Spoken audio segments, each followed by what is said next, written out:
يا مساء الجمال يا مساء العسل على احلى متابعين في الدنيا كلها. لو عجبكم الفيديو ما تنسوش اللايك والشير وتفعلوا الجرس وتعملوا كومنت يوصلكم كل جديد. النهارده يا حبايب قلبي هنعمل معاكم الاكله الجباره، الاكله المفتريه زي ما بيقولوا، الاكله اللي بيحبها كل المصريين، الاكله اللي بيحبها كل الفلاحين. معانا هنعمل معاكم احلى طاجن كوارع في الدنيا كلها. اول حاجه هنسمي الله ونصلي على حبيبنا المصطفى صلى الله عليه وسلم، وبعد كده هنبدأ الفيديو بتاعنا النهاردة. هنعمل مع بعض الكوارع، وهنعمل مع بعض الفتة الكوارع والرز في الفرن، كل أكلة الكوارع وكل ما يختص أكلة الكوارع. يلا بينا. أول حاجة هنجيب الكوارع زي ما انتوا شايفين كده، هنشوفها أول حاجة وهنسمي الله. عايزين نعمل بقى أكلة كوارع جبارة، وطبعا أكلة مصرية وكل بيحبها. أول حاجة هنبدأ كده نبص في الشكل الجميل في الكوارع بتاعتنا بعد ما طلعناها من الفرن.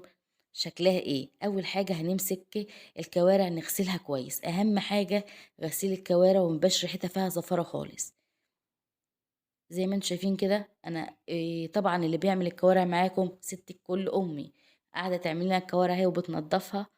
وزي ما انتوا شايفين احنا قاعدين ننضف في الكوارع، كل شويه نعمل لها ميه سخنه ونظبط الكوارع بتاعتنا، كل شويه نحطها في ميه سخنه لحد ما، عشان نلاقي الميه بتاعتها اول ما تبقى بيضه ورايقه يبقى احنا كده نضفناها. حاليا احنا مستمرين في الايه، في تنظيف. اول حاجة هنسمي الله ونصلي على حبيبنا المصطفى صلى الله عليه وسلم، ونكمل في تنظيف الكوارع بتاعتنا. كده يا حبايب قلب الكوارع اهيت بعد ما نضفناها بالشكل الجميل اللي انتوا شايفينه ده. هنرجع بقى، جبت لها دور مية سخنة كمان، زي ما انتوا شايفين دي مية سخنة، رجعت حطيتها في ام كمان بالشكل الجميل اللي انتوا شايفينه ده. مستمرين في التنظيف عشان تبقى نظيفة خالص. وانا عامله لكم الاكله من اول الف لحد ياء، مستمرين زي ما انتم شايفين كده بننضف فيها.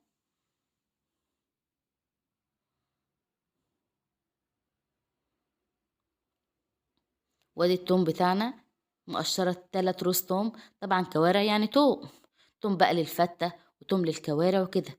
وهندق التوم في الصلايه، وده الحله بقى اللي هطبخ فيها. انا نزلت بالكوارع بتاعتنا وهسيبها كده في الحله لغايه ما ميتها ما تنشف خالص بالشكل الجميل اللي انتوا شايفينه ده.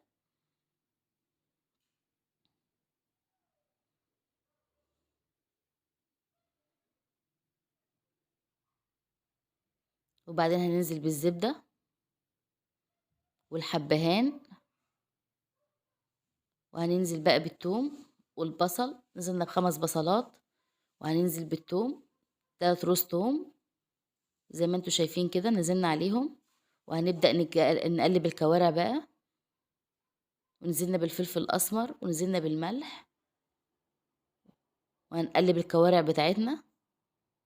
وادي الفلفل الأسمر، ونزلنا بمعلقتين زبدة، ونزلنا بالطماطم، وهنفضل نقلب فيها لحد الطماطم بتاعتها ما تفك، لان كنت ضرباها في التلاجة ومفرزاها مضروبة جاهزة. وهنسيبها بقى لما تفك.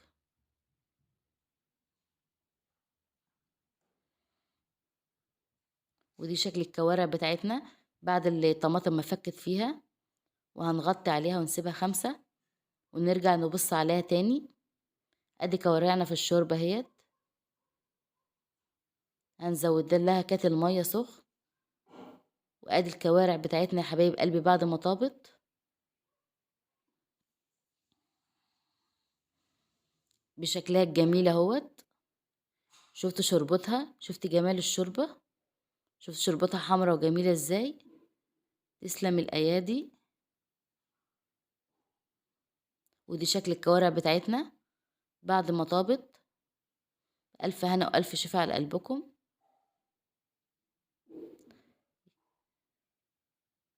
بسم الله ما شاء الله. اللهم صل وسلم على حبيبنا المصطفى صلى الله عليه وسلم. هنبدأ بقى نمسكها،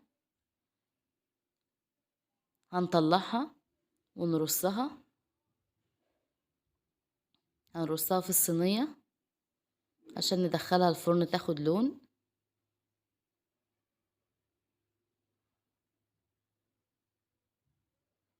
بالشكل الجميل اللي انتوا شايفينه ده.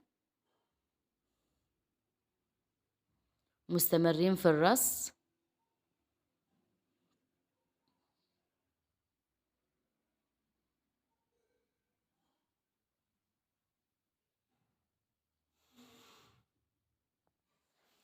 ايه الجمال وايه الحلاوة ديت يا حبايب قلبي.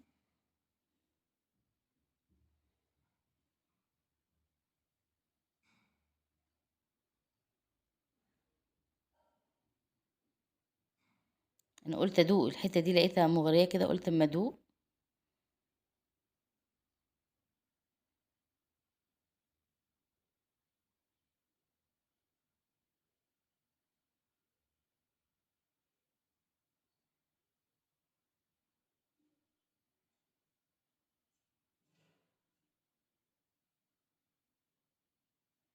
شفت شكلها الجميل.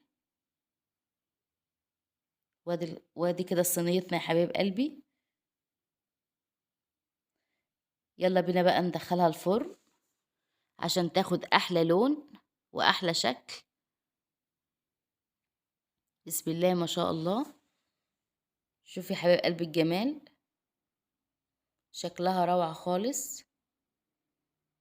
يلا بقى ندلعها في الفرن. ادي الكوارع دخلت الفرن اهيت عشان تاخد لون.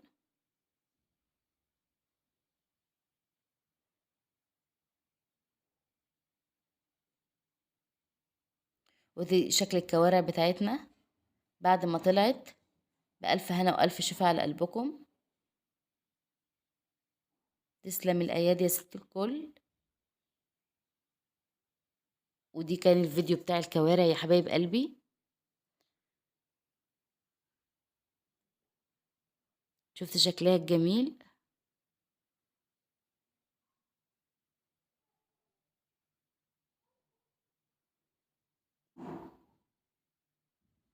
يلا بينا بقى نمسك العيش نقطعه بقى عشان نعمل الفتة بتاعت الكوارع.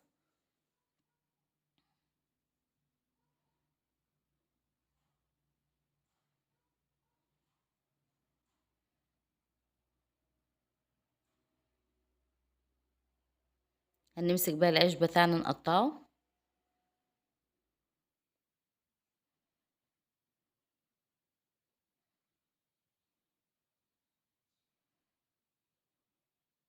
مستمرين في التقطيع لحد ما نخلص كمية العيش اللي معانا. طبعا يا حبايب قلبي انت عارفين المخابز اللي عايزين يستخدموا الفتة من العيش بتاع المخابز او العيش البيت او اي نوع من العيش البيتي. انا فضلت العيش الفلاحي بتاعنا لانه بيبقى خفيف. قلت هنمسك بقى نقطعه ونعمله مع بعض فتة وهيبقى طعمه جميل. جربوه وهتدعولي. مستمرين في التقطيع. بسم الله ما شاء الله. اللهم صل وسلم على حبيبنا المصطفى صلى الله عليه وسلم.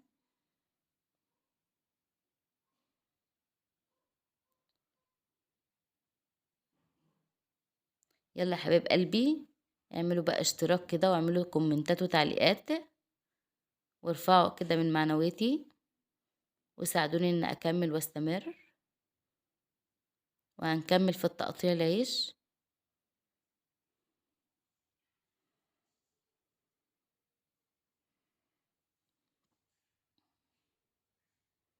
زي ما انتوا شايفين كده يا حبايب قلبي.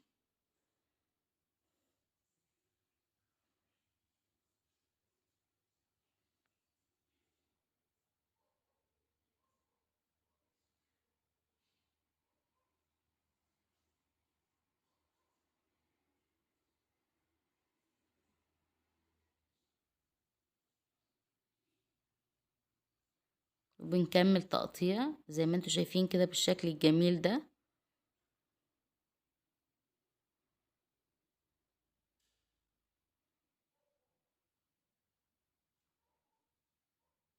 وهنكمل تقطيع بالشكل اللي انتوا شايفينه ده.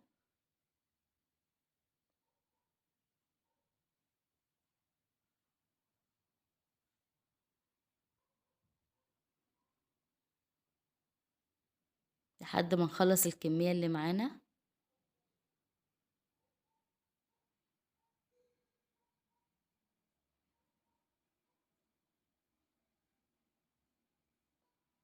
كده يا حبايب قلبي احنا خلصنا كمية العيش التقطيع معانا.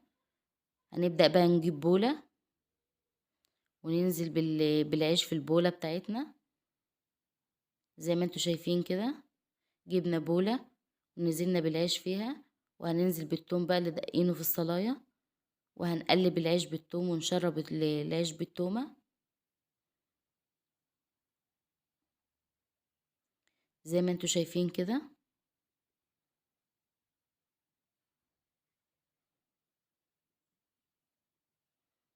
وهنقلبه كويس ونشربه من التومة كويس. وهننزل حبة فلفل أسمر وحبة كزبرة وحبة كمون ورشة ملح، وهنقلب العيش بتاعنا فيهم بالشكل الجميل ده يا حبايب قلبي. وهنبدأ ننزل بمعلقتين زيت، وهنبدأ نقلب الفتة بتاعتنا لحد ما نشربها من التومة والتوابل بتاعتنا والزيت بتاعنا.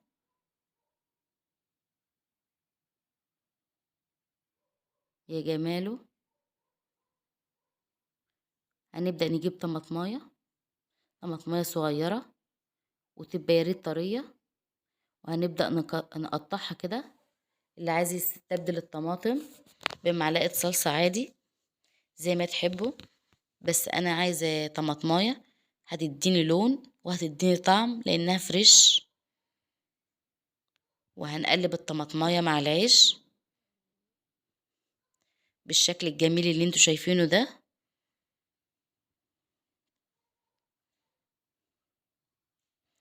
وهنبدأ نرصها في الصينية. هننزلها كلها في الصينية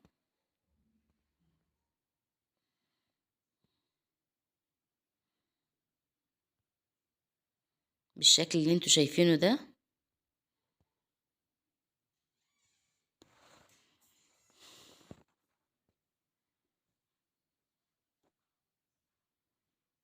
وهنوزعها كده في الصينية، وهننزل عليها بنص كوباية خل.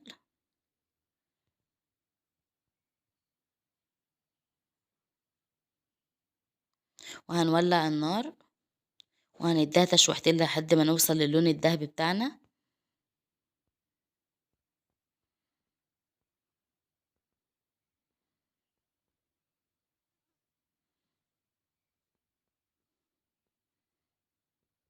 وهننزل بعصرة ليمون.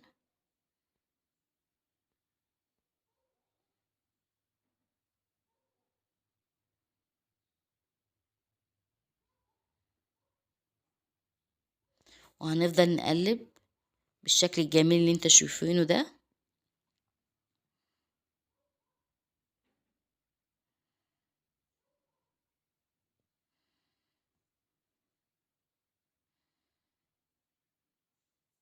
وهننزل بعصرة الليمون بتاعتنا وهنديها تقلبتين تاني.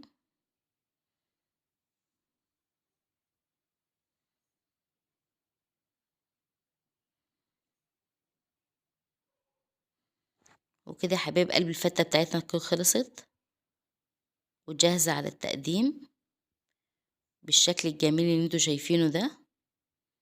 بألف هنا وألف شفا على قلبكم. اللهم صل وسلم على حبيبنا المصطفى صلى الله عليه وسلم. جميلة وروعة وتفتح النفس وتشهي كمان. معانا الرز زي ما انتوا شايفين كده. هنبدأ بقى نغسل الرز بالشكل الجميل اللي انتوا شايفينه ده لحد ما نوصل للمية بتاعته تكون بيضة، وننزل النشويات اللي فيه.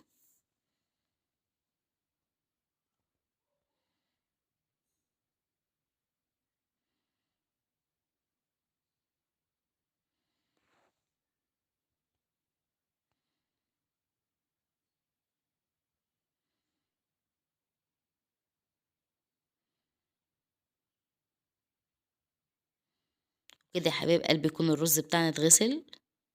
هنبدأ بقى نوزعه في الطواجن بتاعتنا او البريمة بتاعتنا،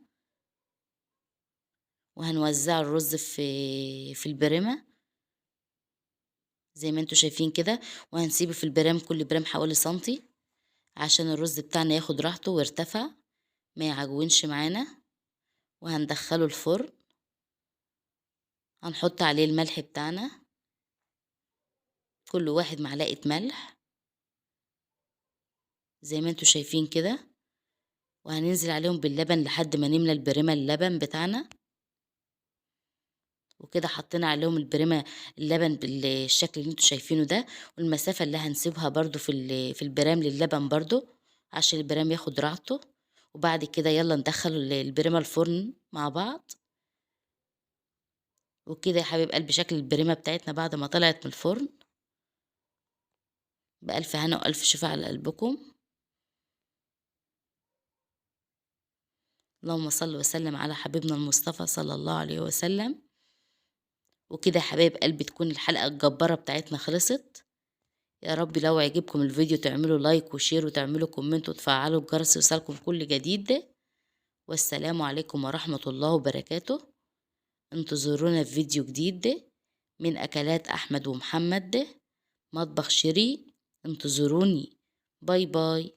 إلى اللقاء في حلقة جديدة وفيديو جديد كل يوم مع أكلات أحمد ومحمد فيديو جديد. انتظروني.